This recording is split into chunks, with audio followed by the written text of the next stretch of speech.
El día de hoy les vamos a hablar sobre la peste negra. La peste negra fue una de las pandemias más devastadoras alrededor del siglo XIV. En el año 1300, este se extendió por Asia, Europa y África del Norte. Y esto mató a millones de personas en un poco tiempo.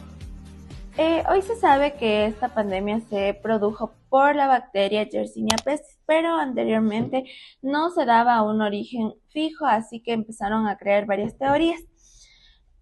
Empecemos con las teorías. Una de las teorías eran los castigos divinos. Se creía que esta pandemia se formó a partir de un castigo de Dios y por esto, como castigo hacia sus pecados.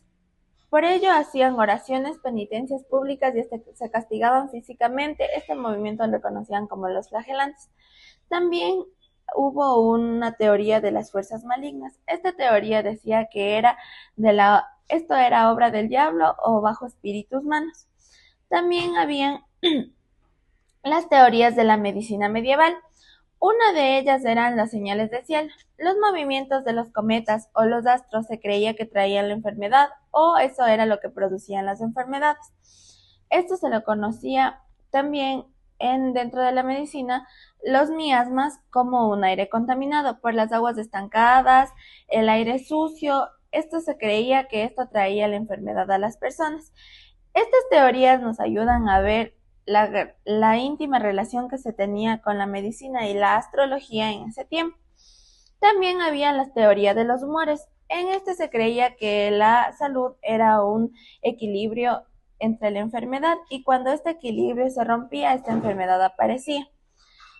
Algunas personas buscaron culpables, culparon a otros humanos y esto provocó persecuciones injustas y también muertes. ¿Qué consecuencias tuvo?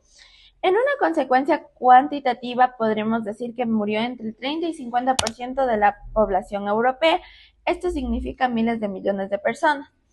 En cuanto a consecuencias cualitativas, esto se vio más afectado la zona agrícola. Faltaban muchos trabajadores, especialmente como dije en el campo. Los campesinos, aprovechando de esto, pidieron mejores salarios y mejores condiciones de trabajo, ya que en las condiciones que vivían eran condiciones inhumanas. El sistema feudal empezó a desestabilizarse y hubo mucho miedo y crisis de la religión. Y aquí también se rompieron muchas familias y comunidades. Yo les voy a hablar sobre lo que sería el agente causal de la peste negra. Como sabemos, el agente causal de la peste negra va a ser la Yersinia pestis. Esta va a ser una bacteria de gran importancia tanto médica como histórica. En cuanto a su clasificación y su familia, va a pertenecer a lo que sería a las enterobacterias. Que van a pertenecer a su vez al grupo de bacterias conocidas como gram negativas.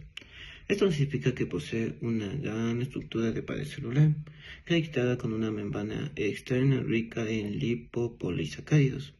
Evolutivamente está relacionada con lo que sea la Yersinia pseudotuberculosis, de la cual derivó mediante cambios genéticos que le permitieron adquirir factores de virulencia que sirven en lo que sea la transmisión a través de factores como fue en este caso las pulgas.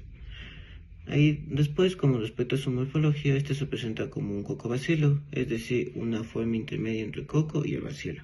Asimismo, se tiñe como un gram negativo y destaca por su característica de tinción bipolar. Esta le da una apariencia similar a lo que es un alfiler de seguridad cuando vemos con el microscopio. Asimismo, no tiene flagelo, es decir, no es móvil y no provoca esporas.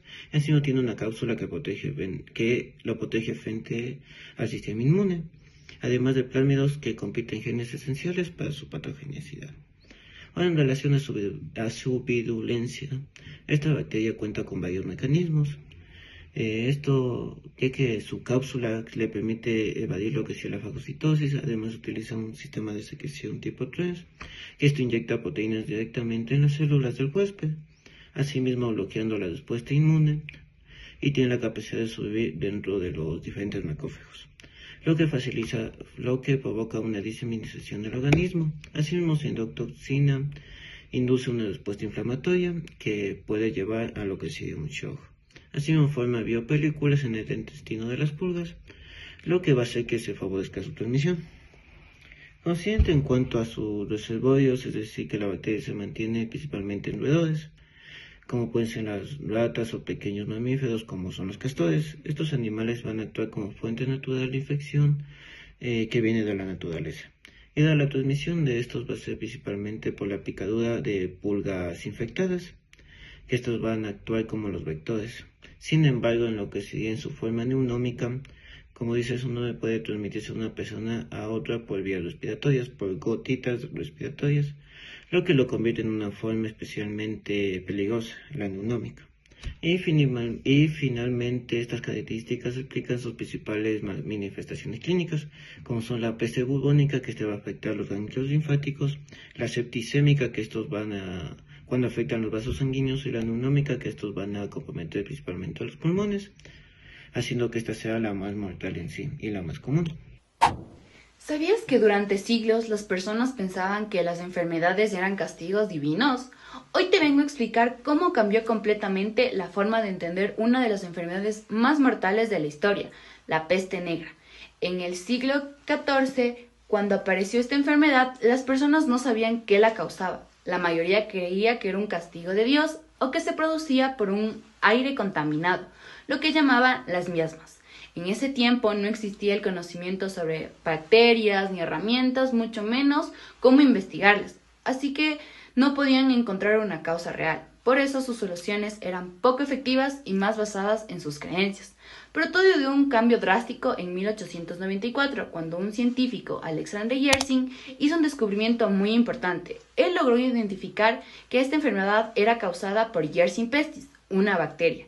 Este descubrimiento fue muy importante porque demostró que la peste negra no era algo sobrenatural, sino una enfermedad con una causa biológica específica. Es decir, por primera vez se pudo probar científicamente qué la provocaba. Después de esto, todos los científicos siguieron investigando, descubriendo y dándose cuenta cómo se transmitía cada enfermedad. Se dieron cuenta que las ratas actuaban como portadores. Las pulgas que vivían en ellas eran quienes transmitían a los humanos. Esto explicó por qué esta enfermedad se propagó tan rápido, especialmente en lugares con condiciones de muy mala higiene. Todo esto representó un cambio de paradigma, es decir, un cambio total en cómo entendieron la enfermedad, que pasó en explicaciones basadas en creencias a explicaciones basadas en ciencia, observación y evidencia. Y a partir de ese momento, la medicina comenzó a avanzar mucho más rápido, ya que se empezó a buscar la causa real. Las enfermedades ya no solo eran interpretadas con algo divino. Por eso, hoy en día sabemos que una peste es una enfermedad infecciosa. Depende de la interacción entre animales, insectos, humanos. Incluso, la ciencia moderna ha permitido estudiar los genes de la bacteria para entenderla mejor y ver cómo se volvió tan peligrosa en ese tiempo. Y gracias a eso, hoy entendemos mucho mejor cómo prevenirla y tratar muchas de esas enfermedades. Bien, ahora vamos a aprender un poco sobre el legado que nos ha dejado la peste negra en la actualidad. Nosotros sabemos que esta plaga en esa época fue algo devastador que le sucedió a la humanidad. Sin embargo, gracias a ese suceso, la medicina ha podido cambiar y evolucionar a lo que hoy conocemos. Bien, pero ¿cómo sucedió esto? Sabemos por las explicaciones que les han dado mis compañeros anteriormente que en ese tiempo no tenían suficiente conocimiento científico, más empleaban lo empírico. Es decir, los doctores en esa época lo que hacían era repartir aguas aromáticas, cauterizar las heridas, que esto más que nada infectaba más las llagas que ya tenían. Entonces, al ver que su tratamiento no funcionaba, comenzaron a optar otras medidas. Lo primero que se dieron cuenta era del contagio, que los barcos que venían de otros lugares también traían esa enfermedad. Entonces comenzaron a aislar a los barcos en alta mar, a dejarlos varados por 40 días, esperando a que no tengan esta enfermedad. Asimismo, lo practicaban con las personas que estaban en sociedad. Cuando ya se contagiaban, los aislaban por 40 días. De aquí viene el término cuarentena, que se sigue utilizando hoy en día para cuando hay brotes infecciosos, epidemias o pandemias. También, a partir de que ya entendieron el término contagio, pudieron darse cuenta de que se propagaba también por la suciedad. Entonces, a partir de aquí comenzaron las limpiezas de las calles, de los vecindarios, de las mismas heridas y la limpieza antes o después del contacto de los pacientes. Claro que esto fue gradualmente, no fue todo de una sola. Esto, aunque hoy en día lo conocemos como algo básico que es la limpieza, en ese tiempo, si no hubiera sucedido esta plaga, en realidad no se hubieran dado cuenta. Y algo también muy importante por mencionar es la inmunología. ¿A qué me refiero?